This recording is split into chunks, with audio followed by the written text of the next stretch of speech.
1984 was a year of famine, industrial accidents, and another change of leadership behind the Iron Curtain. Beyond doubt, a year of momentous happenings. The February death of Soviet leader Yuri Andropov from kidney failure came less than 2 years after he took over from his predecessor, Leonid Brezhnev.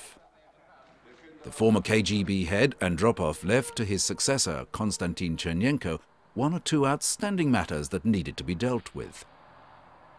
When Afghanis in the UK took to the streets to protest against the Soviet occupation of their homeland, it was Chernenko's name that was emblazoned on their banners.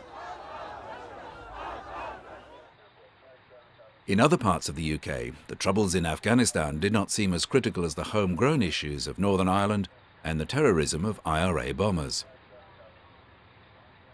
In an organised attempt to kill British Prime Minister Maggie Thatcher and as many of her government ministers as possible, the IRA detonated a bomb in the Grand Hotel Brighton, where the Conservative Party were holding their annual conference.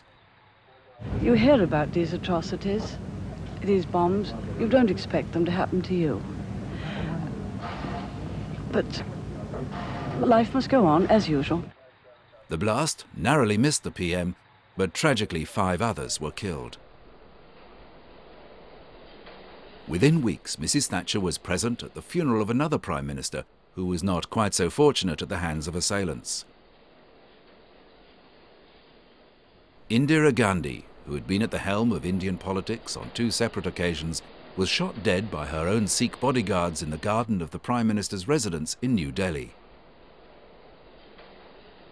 Although the majority of her Hindu constituents loved her, she had ostracized members of the Sikh community when she ordered troops to storm the Golden Temple to flush out members of a separatist Sikh militant group. We in Pakistan, their neighbors, joined them in their hour of grief and sorrow. Mrs. Gandhi was cremated in a state ceremony in front of a crowd of 1.5 million mourners. Her son Rajiv, the new Prime Minister, led other family members in the lighting of the funeral pyre, and the world was left wondering just how this man, who had only been in politics a short time, was going to lead his country of 700 million people. A few weeks later, tragedy struck again in India, when at least 70,000 people were forced to flee from Bhopal, the Indian city where scientists were planning to neutralize poison gas stocks, which had led to the immediate death of more than 3,000 people. Troops and police stood by to control possible looters in the near-empty city, following the gas leak from a pesticides factory owned by the Indian subsidiary of the US multinational company Union Carbide. In the following months, it was estimated from testimonies provided by doctors who rendered medical assistance during the tragedy that over 15,000 were dead in the first month and approximately 20,000 have died in total. 2 decades later, more than 100,000 people have permanent injuries from what is considered as the world's worst industrial disaster.